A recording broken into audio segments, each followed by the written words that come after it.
Hi everyone, Pam here from Creative Homescaping. Welcome back to my channel. And if you're new here, I post several videos a week on how to creatively manage and decorate your home. In today's video, I'm going to be announcing the winner of my 1,000 subscriber giveaway, and I'm also going to be doing a Q&A. So if you'd like to hear all of that, then stay tuned.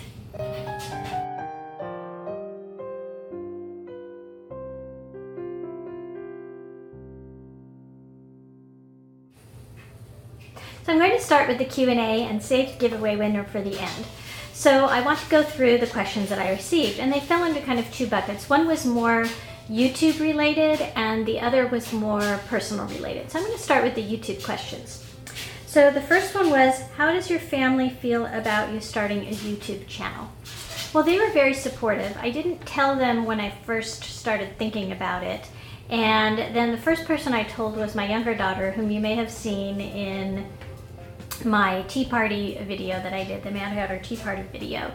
And she thought it was a great idea, and I ran my name by her. She liked it, and my husband thought if it made me happy, then I should go for it. So that's what I did. The next one is, do I edit my own videos or does someone else do it? Well, I edit my own videos. Excuse me. We just happen to have some video editing software that we use for personal videos on hand. It seemed to work, so that's what I've been using. At some point I may upgrade because it is kind of old and it is a little glitchy, but I've gotten used to it now, so I may keep it for a while. The next one is, how did I decide to have a YouTube channel? Well, I had been watching YouTube videos for a little while. For those of you who may be new and haven't heard me say this before, I actually went into what I call semi-retirement almost 2 years ago now. In January it'll be 2 years ago, although I'm doing some consulting work right now. But I wanted something to do to express my creativity, and I really enjoyed watching other creators put together their seasonal decor, and I love doing that too. So I thought, why not share what I do and see if anybody is interested in watching.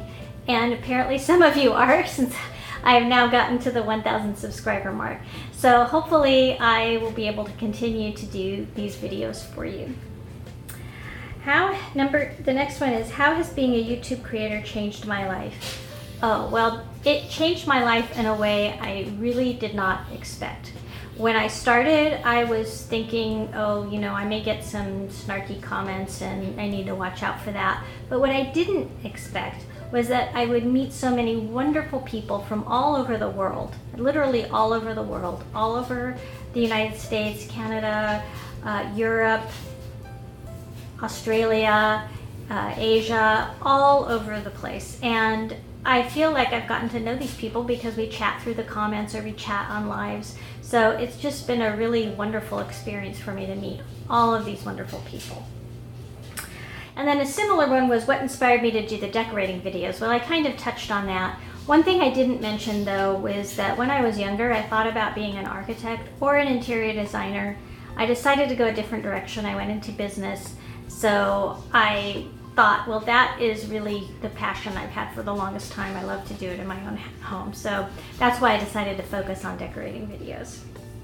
And the last one that's YouTube related is from another YouTube creator, and she asked, do I find it stressful at times to make videos? If so, have I ever sat down and cried?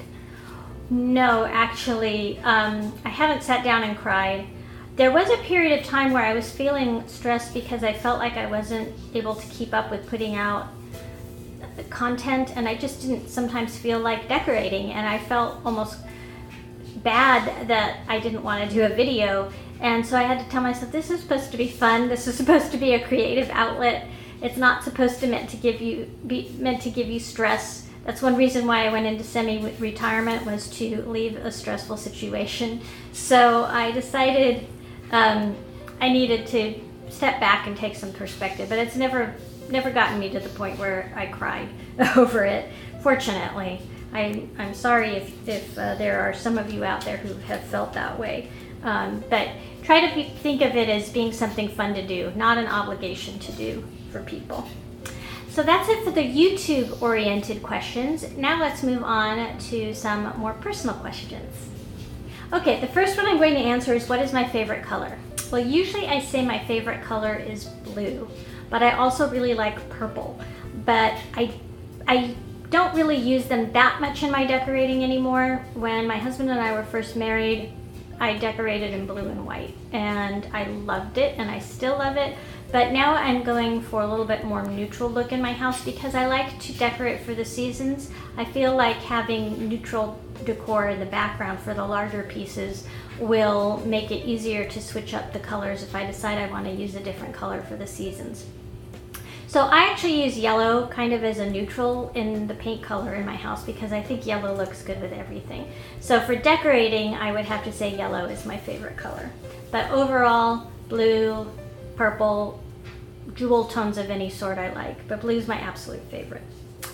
Okay, the next one is, what have I done in the past for hobbies or crafting?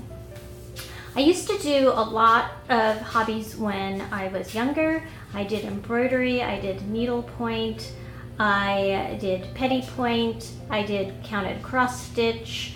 I loved to sew. I made a lot of my own clothes when I was younger. I've made a lot of the window treatments in my house, bedding, all sorts of things. As I got busier with work, I didn't have as much time to do that. So I'm really hoping I can get back to doing at least the sewing because I really like to do that. And I really like to knit, although sometimes I have a problem with my hand. If I knit too much, I get a kind of a burning sensation in there. So I have to pace myself with knitting. The other thing I liked to do when I was a teenager was create miniatures, and I still have a couple of doll houses. They're supposed to be for my daughters. They're not finished. Maybe one of these days I'll get around to that. My daughters are grown women now, so I would like them to be able to have them at some point. They weren't meant actually to be playhouses. They were meant to be like miniature showcases. So if any of you are into miniatures, you know there's a difference between doll houses that are meant for show and like decorating and those that are meant for playing with. And I had mine for decorating because I didn't have my own house at the time, but I could decorate a dollhouse. So that's what I used to do. Now I do YouTube a lot and make DIYs and decor items for my home. And that kind of is what I like to do in my free time. Although if I'm talking about non-YouTube stuff, I like to spend the weekends with my husband. We have a tradition where we go out to breakfast on Saturday and Sunday mornings together and just visit and chat and catch up on the week if we haven't had time to do that. We live pretty close to the ocean, so after we go to breakfast, sometimes we'll go down to this one area near where I live that has a marina, and we'll walk along the marina and the jetties, and there's some tide pools there. We'll go and look at that. That's a lot of fun. I like being outside. So then the next one is, do I use a Crockpot or Instapot? Would I share any recipes? I don't have an Instant Pot. I do have a Crockpot. I use it quite a bit, both in summer and winter. Summer because I don't want to put the oven on, and wintertime because you can make nice hearty food in it. I use it all the time. And I did participate in a Crockpot challenge actually where I shared a really quick and easy recipe. So I will link that for you in the description box down below so you can check that out if you're interested. But also let me know in the comments if you would like me to share any more of the ways I put things in the Crockpot. I don't usually do anything fancy, although I did make a pumpkin chorizo soup last year that was absolutely delicious. So if you'd like me to show a recipe on that, let me know that in the comments also. Okay, and speaking of changes of seasons, somebody asked what my favorite holiday or season to decorate for is. And that is easy. I love to decorate for Christmas. I really go all out at Christmas. I love to have multiple Christmas trees and decorations in every room, so that is my absolute favorite. I don't like having to take it down afterwards. It's a lot of work, but I love putting it up. Okay, so my second most favorite season to decorate for is what we're in right now, which is fall. And I love to decorate for fall also. I love the pumpkins and the leaves, and just the cozy feeling it brings. Now, fall here in Southern California often feels like summer. I always say we have two seasons, summer and not summer, and fall generally feels like summer here. But I think that's one reason why I like to put up all the decorations, because at least seeing the decorations makes me feel like it's fall, and even when it's 80 or 90 degrees outside. So then I have another one. How do I store all my holiday decor? Well, I store them mostly in totes. And I actually did a video last year, I think, on how I organize my Christmas holiday items. So I will link that for you also if you would like in the description box down below. But if you also look at my garage organization videos, then you'll see how I have some other bins of Christmas and fall and Halloween, Easter, that sort of thing out in my garage. Excuse me. We recently reorganized all of that, so now it's a lot more accessible for me to get to. Okay, so the last question I'm going to share is 5 things you don't know about me. And I didn't go back and check my 5 truths and a lie video to see if I mentioned any of these, so if I'm doubling up on some, I apologize. You can let me know in the comments down below. So maybe I'll throw in one extra one if I can think of it. Okay, so the first one is, when I was young, I did a lot of ballet. I had about 10 years total from the time I was about 4 or 5. Off and on, I was really into it when I was about 13, 14, and then I got injured. I couldn't stand on point anymore, and so there kind of went my ballet. But I did take some ballet that was non-point when I was in college also. I used to love to do that. It was great exercise, and it keeps you very limber. That's why now I like to do yoga. The second thing you may not know about me, I can't remember if I mentioned this or not, but I used to work at Disneyland. When I was a junior in high school, my mother and I moved from Northern California down to Southern California. We had lived here before, and we ended up in Anaheim. And so when I was in the summer before senior year, I did what they call an ROP program, Regional Occupation Program, where I took a training class on working at Disneyland, and then in the fall I got a job at Disneyland. So in the summer I was working on a ride that doesn't exist anymore. Star Tours is there now. It used to be called Adventure Through Inner Space. And then in the fall when I got hired, I actually got hired into the restaurants because I was good at math and I could do it in my head. And back then we didn't have computerized cash registers, so you had to add up all the total very quickly in your head and just punch that total into the cash register. But I worked out on Tom Sawyer Island in the snack bar that used to be there. For those of you who are familiar with Disneyland, I used to work sometimes in what they called the Mile Long Bar. I think the Pooh candy shop is in that area now. But my main place I worked was the Hungry Bear restaurant. And I think it's still there. That's the main restaurant over in Critter Country. So that was my experience there. Sometimes I got to work the parade route too. Just depended on what time I was working. The other thing I did when I was in high school is I used to be a shoeshine girl. I did that also at the same time I was working at Disneyland. I did that during the evening hours, and I worked at the Disneyland Hotel and the Anaheim Marriott. They had shoeshine stands there near the convention centers, and I used to shine shoes. So if you would like to see a shoe shining video on how to care for your shoes, let me know in the comments down below, because I can tell you the professional way to do it. Okay, let's see. I think that's my third one. So the fourth one is, we're coming up on this holiday pretty soon, Halloween. I actually met my husband at a Halloween party on Halloween. He was dressed as a pirate and I was dressed as a señorita.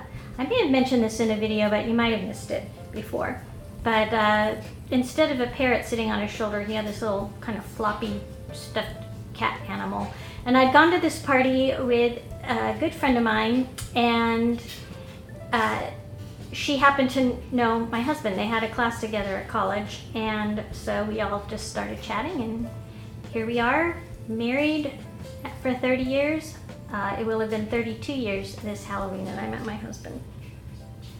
And then the last thing, speaking of my husband and my 30th anniversary, that you may not know about me, is that I made my own wedding dress and veil and headpiece for my veil. So I was a poor student. I was in grad school at the time. I was paying for it myself. I didn't take out any student loans, so I was working really hard and didn't have a lot of extra money when we were getting married. My husband had just finished college, and he had been working for a little while, but we were having to pay for the wedding ourselves. So because I could sew, I decided that I would go ahead and make my own wedding dress because that would be cheaper than buying one. So those are the 5 things that you don't know about me. And now, let me share with you who the winner is for my 1,000 subscriber giveaway. I'll insert it right here. Yay, Mrs. V! I'm so excited that Mrs. V won. Mrs. V has her own channel, if you're not familiar with it, and she has been with me since the very beginning of my journey, so I'm so happy that she won the giveaway. And I believe I have your contact information, Ms. V. If it's changed, please make sure to email me. My email appears in the description box down below, and let me know the mailing address where you would like your items sent, and I will get those sent off to you. So that's it for now. I want to thank all of you for tuning in and checking out my channel if you're new. And I hope you'll all come back and see more fall decorating. I have some more videos coming up this week, a haul and a decorating video of some topiary trees. So I think you'll like that. And with that being said, I look forward to seeing all of you next time. Take care, everyone. Bye-bye.